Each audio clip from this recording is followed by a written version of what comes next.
Welcome back to Inherited Dawn, a One Piece podcast.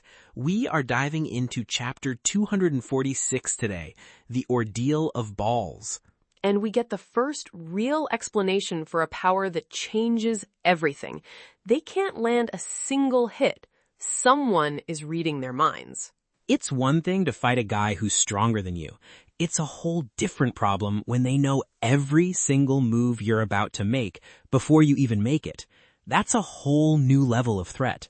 It makes pure strength useless. Speed, power, technique, they become secondary if the opponent already knows where you'll be and what you'll do. Absolutely. If you want to follow along as we try to piece together what this mantra thing really is, make sure you're subscribed so you don't miss an episode on our journey through Skypiea. All right, let's get into it, starting with God's own enforcers. The chapter opens with the 4 priests of God. They're sitting calmly, almost meditating. They're discussing the Straw Hats' crime, which they call a Class 2 offense for illegal entry. I love how bureaucratic it is. You'd think being ruled by a self-proclaimed god would be pure chaos. But no, they've got classifications for crimes. It's so orderly, and that makes it way scarier.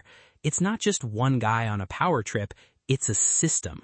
It suggests a system that has been around for a long time. This isn't just Enel's random whim. This is an established structure of punishment. It implies this has happened before, many times, and we see all 4 of them now. Shura, the one we've met with the spear and the giant bird. Gedatsu, who looks like he's having trouble keeping his own eyes open. Ohm, the tall, stoic one with the sunglasses. And the one we're about to get to know very well, Satori. They all have such distinct designs. They don't look like a matched set, but they each have this air of confidence. Not arrogance, just this complete certainty in what they're doing. There's no question in their minds that they are the righteous ones here. Their discussion is so detached. Shura reports that he's already dealt with one of the sacrifices, our poor friend the Going Merry. The others just nod. There's no malice, just a calm statement of fact. To them, this is just another day at the office. And that's what makes them different from, say, Baroque works. Mr. 3 was arrogant. Mr. 5 was explosive. They all had these big personalities. These guys feel more like workers, just carrying out a god's orders. They're just calmly getting ready to deliver this punishment. Meanwhile, our advanced team, Luffy, Sanji, and Usopp, are sailing down one of those milky roads, completely unaware of the system they've just run into. They're paddling their little boat. They come to a junction. The milky road splits, and in front of them are 4 giant, imposing doors, each leading to a different trial. The trial of orbs, the trial of string, the trial of iron, and the trial of swamp. Which, okay, none of those sound good. Not a single one sounds like a fun time. There's no trial of a nice nap or a trial of a well-cooked meal. It's all just different flavors of bad news. And we can already guess who was behind at least one of them. We saw Shura before, and I think he was using some kind of strings or wires when he attacked the Merry. So he's probably the trial of string. It's like a video game. You've got your 4 bosses and they're all waiting in their own little dungeons. It has a very classic fantasy structure to it, but set in this completely alien world of clouds and dials. It's a choice. They're forced to actively choose their own path to potential doom. And how did they decide which nightmare to walk into? Sanji's thinking, weighing the options, probably trying to figure out which one sounds the least threatening. Usopp is terrified, pointing out that all of them sound horrible. He is not wrong. Trial of Iron sounds like you're going to get crushed. Trial of Swamp sounds like drowning. And Trial of Orbs is so vague, it's even worse. What does that even mean? And Luffy, Captain Monkey D. Luffy, doesn't engage with any of that logic or fear. He just points. He just points at the Trial of Orbs and goes, let's do that one.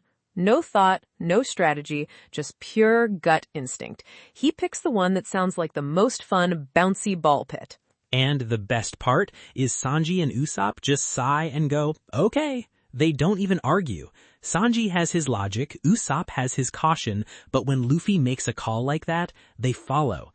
They've been through enough with him to know that his strange internal compass often points them in the right direction, even if the path is the most dangerous one imaginable. It's a great summary of their dynamic. Sanji's logic and Usopp's caution are completely overruled by their faith in Luffy's instinct. It's not blind faith either. It's earned.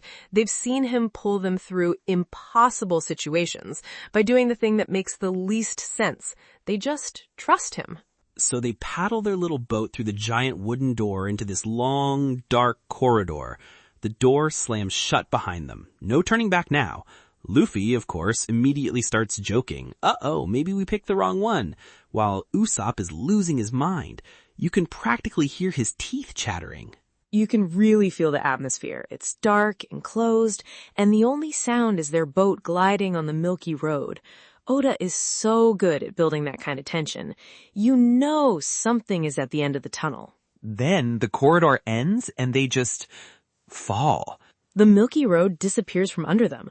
One moment they're sailing, the next there's nothing but open air. Total blackness and then empty sky.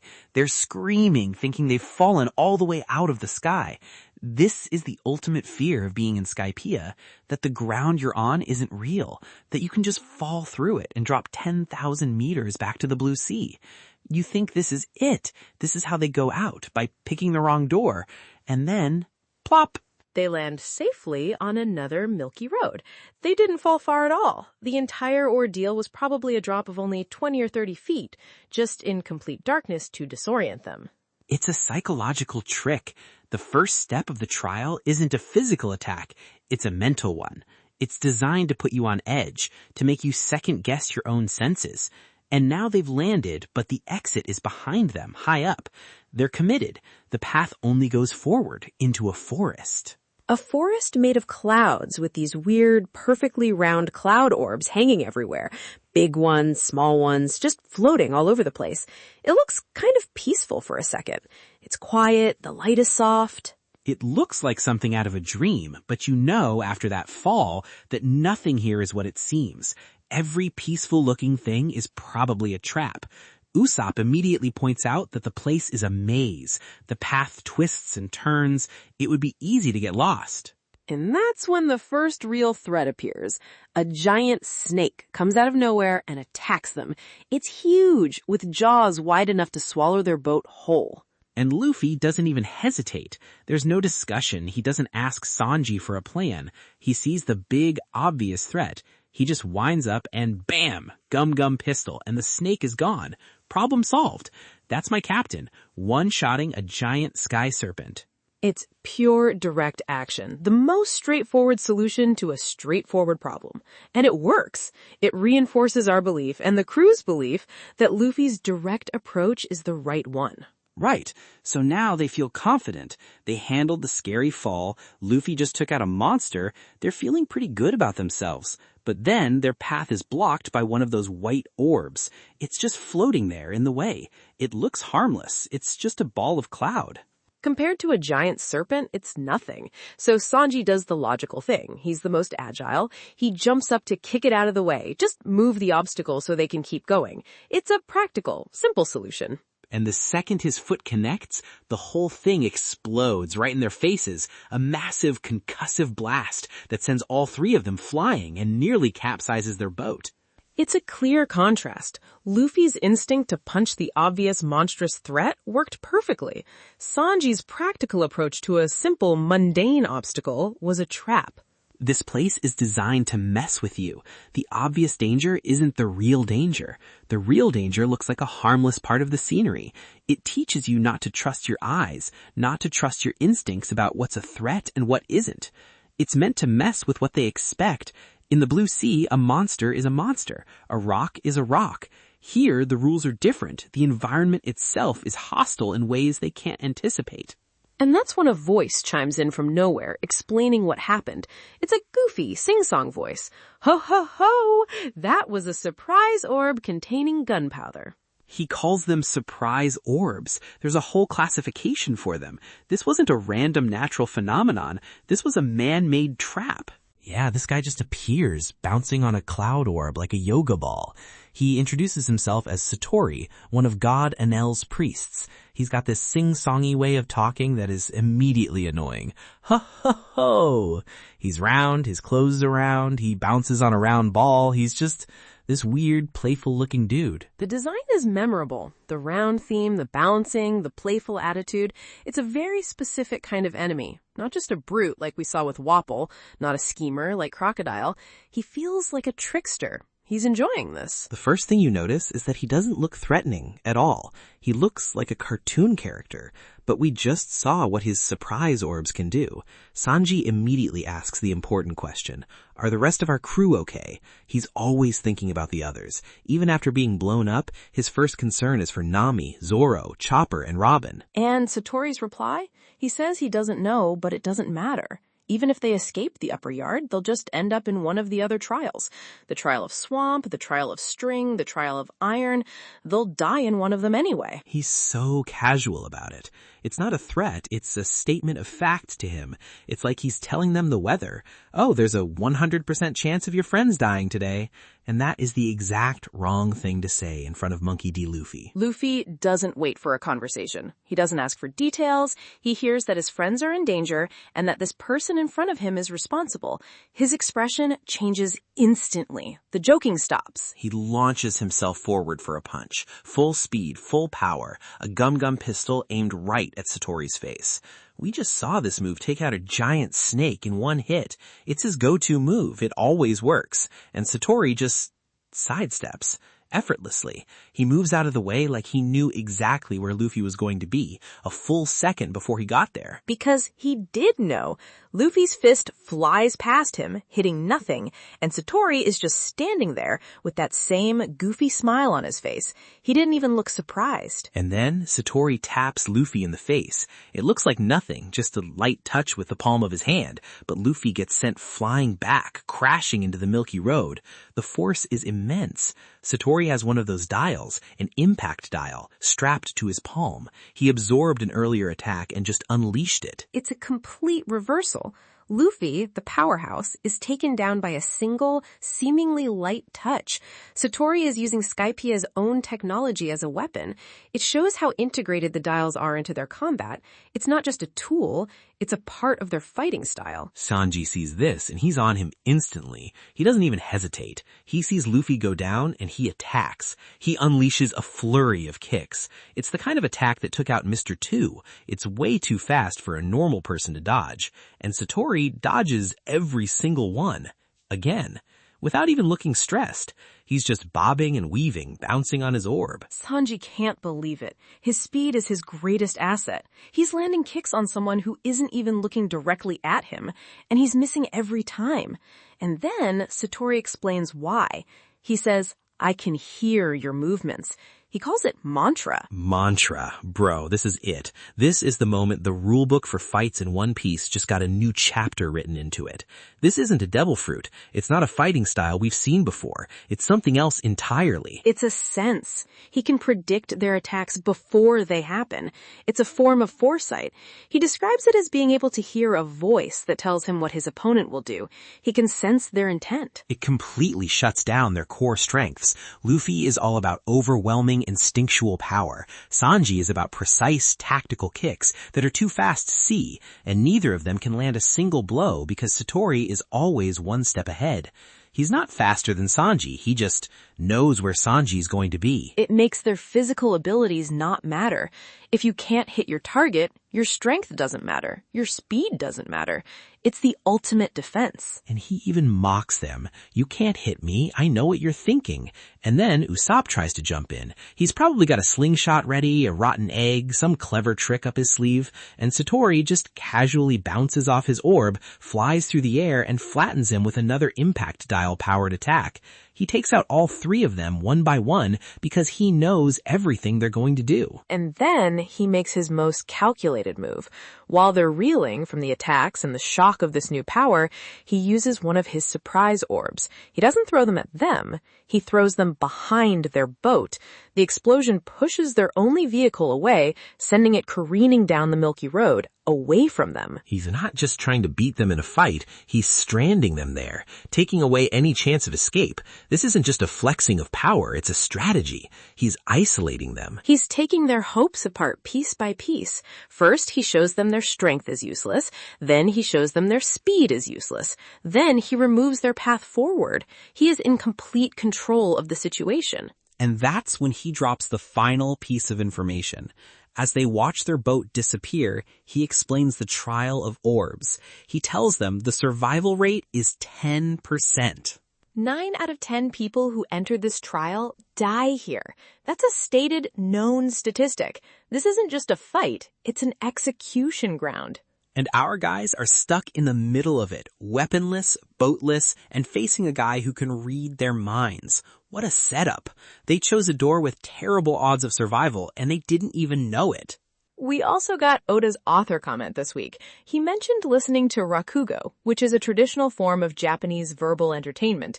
A lone storyteller sits on stage, usually with only a paper fan and a small cloth as props, and tells a long, complicated, and usually funny story.